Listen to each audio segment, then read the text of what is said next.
स्वागत करता हूं दोस्तों हमारे जेवी एनसीईआरटी मेड सिंपल के इस चैनल में।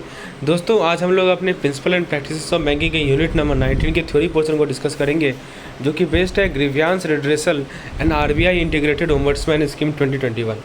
तो आइए दोस्तों सबसे पहले देखते हैं कि क्या क्या मेन टॉपिक है। पूरा का पूरा दोस्तों ओम्बड्समैन स्कीम से रिलेटेड टॉपिक है, तो कंटेंट काफ़ी ज़्यादा है इसमें, तो हम लोग शॉर्ट पॉइंट्स कवर करेंगे। ठीक है, चलिए शुरुआत करते हैं हम लोग इंट्रोडक्शन से। दोस्तों कस्टमर कंप्लेन जो है कॉमन पार्ट है बिजनेस का। कॉर्पोरेट एंटिटीज़ के लिए जो बिजनेस होती है उसमें कस्टमर कंप्लेन एक बहुत ही कॉमन पार्ट है। बैंक्स भी हो सकते हैं, बैंक भी इस कॉर्पोरेट एंटिटीज़ का पार्ट हो सकती है। यदि आप कंप्लेन को प्रॉम्प्टली रिजॉल्व नहीं करेंगे तो इस कारण से और प्रॉब्लम आता है बैंक के लिए।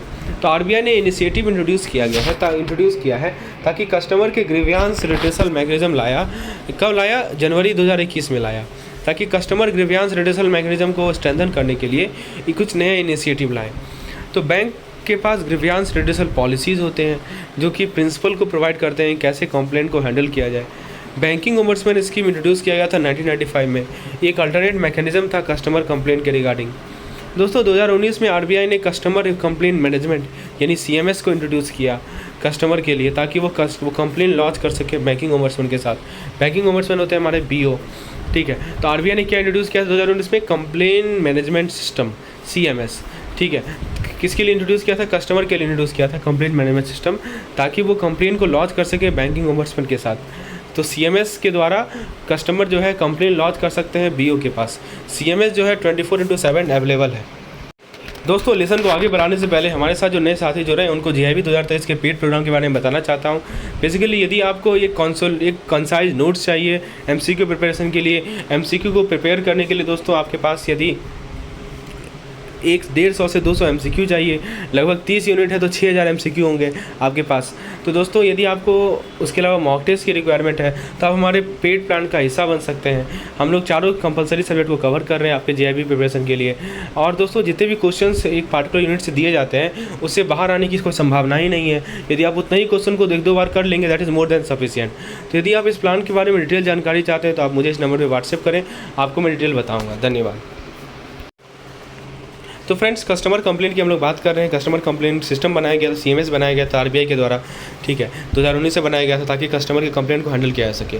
उसके बाद दोस्तों आगे बढ़ते हैं, आप देखते हैं कि क्या मॉडल पॉलिसी है ग्रीवियांस रिड्रेसल का, कि कस्टमर को हमेशा फेयरली ट्रीट किया जाएगा।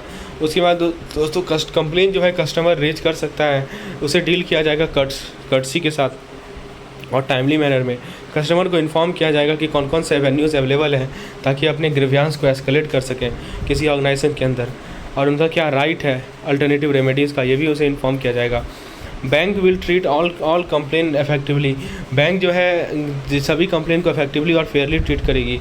एम्प्लॉय जो है गुड फेथ में काम करेंगे बिना किसी कस्टमर के प्रेजुडिस के बिना।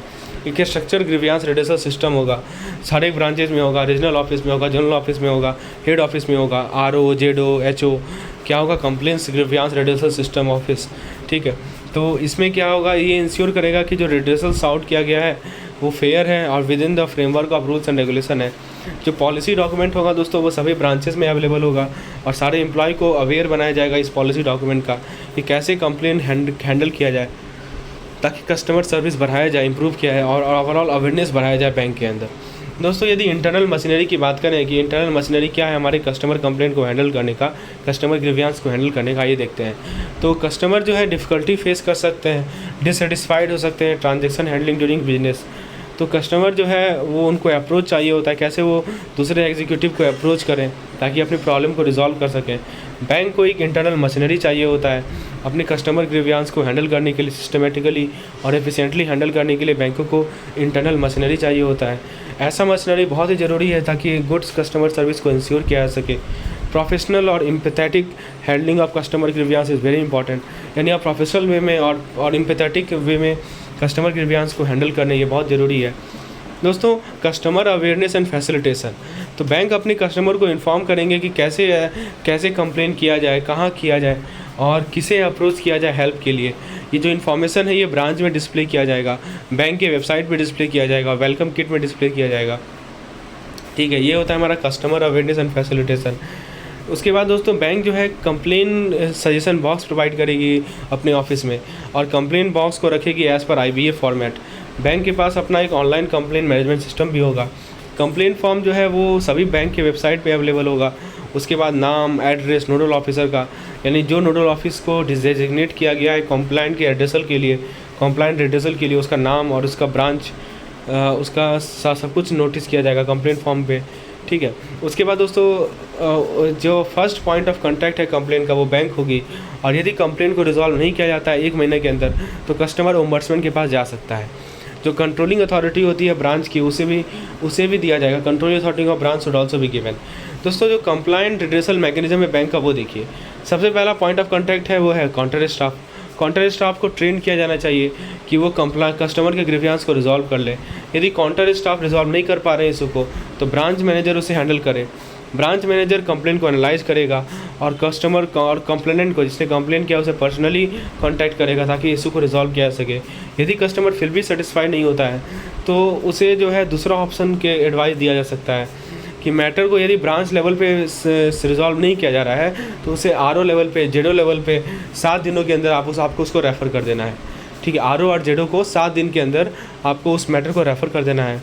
यदि इशू आरओ जेडो पे भी नहीं रिजॉल्व हो रहा है तो उसको जो हेड ऑफिस का जो कस्टमर सर्विस सेक्शन है वहाँ भेज देना है।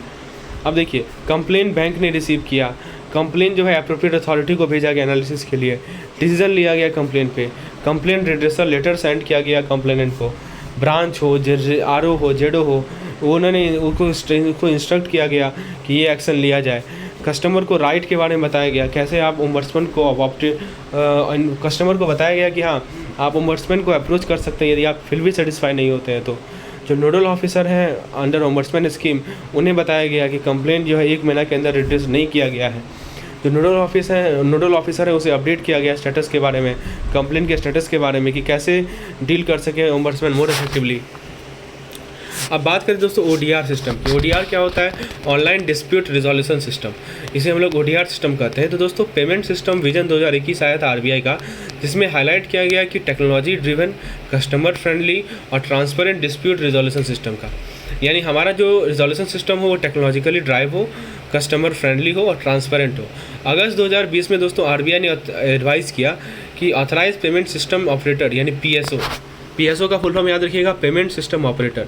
तो पेमेंट सिस्टम ऑपरेटर जो है ऑनलाइन डिस्प्यूट रिजोल्यूशन सिस्टम को लाए, ठीक है।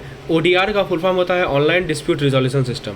तो पेमेंट सिस्टम ऑपरेटर के द्वारा क्या लाया गया? ODR लाया गया, ताकि जो भी डिस्प्यूट है उसे रिजॉल्व कर सके, जो भी ग्रीवियंस है उसे रिजॉल्व कर सके। किससे रिलेटेड? फेल ट्रांजेक्शन से रिलेटेड।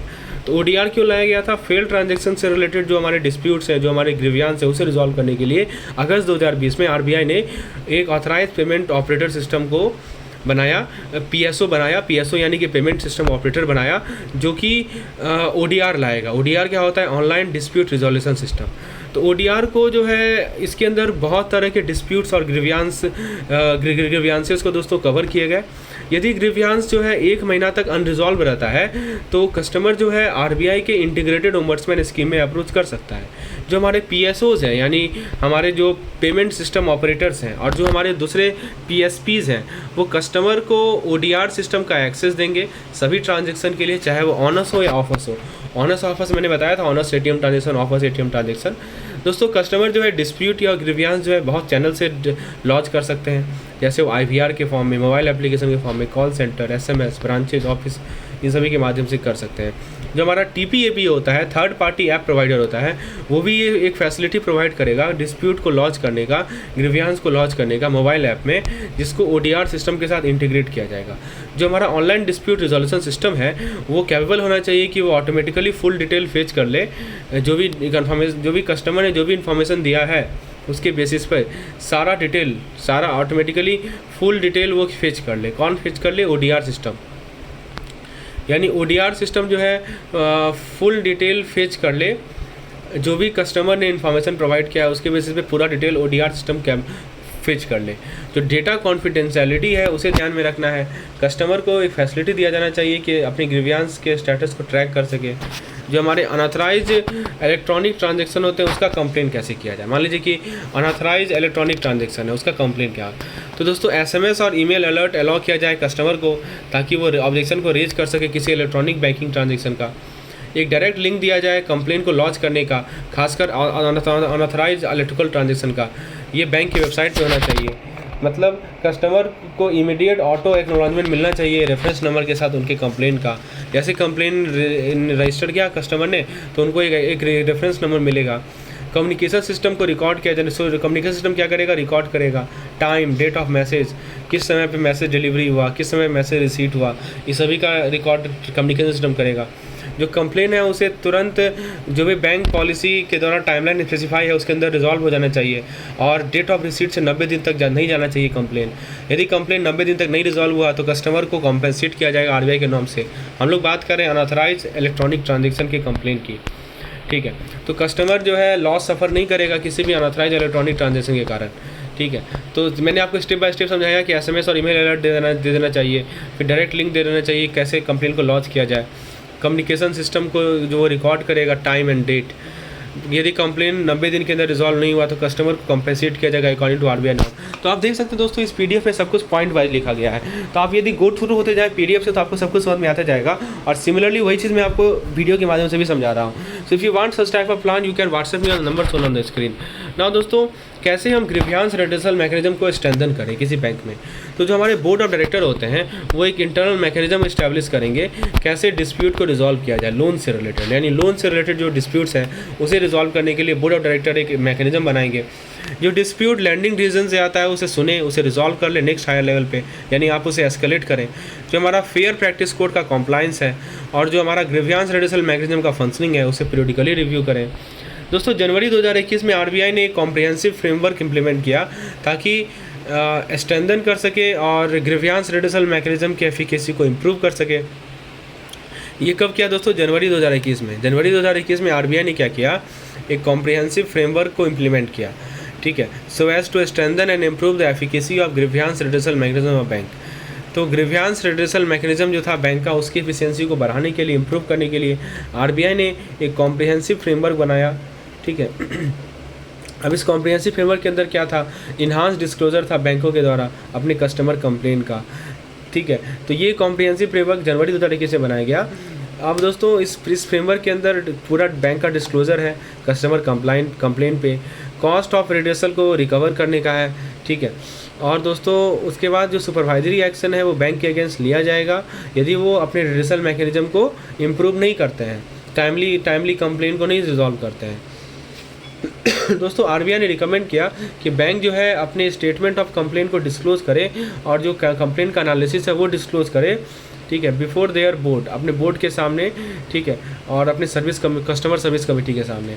जो एनालिसिस होगा दोस्तों अपने जो भी डिस्क्लोजर होगा, जो कंप्लेन का एनालिसिस होगा, उस पर फोकस किस बात पे होगी कि कस्टमर सर्विस एरिया को आइडेंटिफाई किया जाए जहाँ पे कंप्लेन ज़्यादा आ रहा है, जहाँ से कंप्लेन ज़्यादा फ्रिक्वेंटली आ रहा है, उस सभी एरिया को आइडेंटिफाई करें और सभी डिफिशिएंसीज़ को आइडेंटिफाई करें। बैंक जो है अपने कंप्लेन के पोजीशन के बारे में ब्रीफ डिटेल ओम्बड्समैन को बता सकती है और ओम्बड्समैन अवार्ड का रिलेटेड डिटेल जो है अब एक फाइनेंशियल ईयर के बारे में डिस्क्लोज करेगी। जितना भी अवार्ड हुआ है वो अपने फाइनेंशियल स्टेट, जो भी ओम्बड्समैन का अवार्ड आया है दोस्तों, जो भी उससे क्या करना है, बैंकों को डिस्क्लोज करना है अपने फाइनेंशियल स्टेटमेंट में नोट्स के फॉर्म में। जो अर्लियर डिस्क्लोजर इन्फॉर्मेशन है उसे रिप्लेस कर दिया गया है grammatically disclosure to be made in banks annual report. जो डिस्क्लोजर है उसका मेन पर्पस ये है कि कस्टमर और पब्लिक को इंसाइट मिले कि किस तरह के कंप्लेन बैंकों के आ रहे हैं और किस तरह कितना टाइम लगता है, TAT कितना है, टर्न अराउंड टाइम कितना है उसे ऐसे एड्रेस करने का। तो जो कंप्लेन हो सकता है दोस्तों उसके अंदर ATM card, credit card, internet mobile banking, account opening, DSAs, pension, facilities for senior citizen, differentially able loan in advance, levy of charge, ये सभी इंक्लूडेड हैं। तो दोस्तों ये था हमारा पार्ट 1 लेक्चर जो कि सभी के लिए अवेलेबल था। पार्ट 2 लेक्चर पेड मेंबर के लिए अवेलेबल होगा, जिसमें बाकी हम लोग आगे के देखेंगे कि जो हमारा कॉस्ट का रिकवरी है वो कौन करेगा, फिर देखेंगे कि इंटेंसिव रिव्यू कैसे होता है, फिर हम लोग देखेंगे कि ग्रीवियंस रिड्यूसल मैकेनिज्म कैसे है प्राइवेट सेक्टर बैंक का, सभी चीज़ को पॉइंट वाइज डिस्कस करेंगे। So if you want such type of lectures you can WhatsApp me on number shown on the screen. Thank you.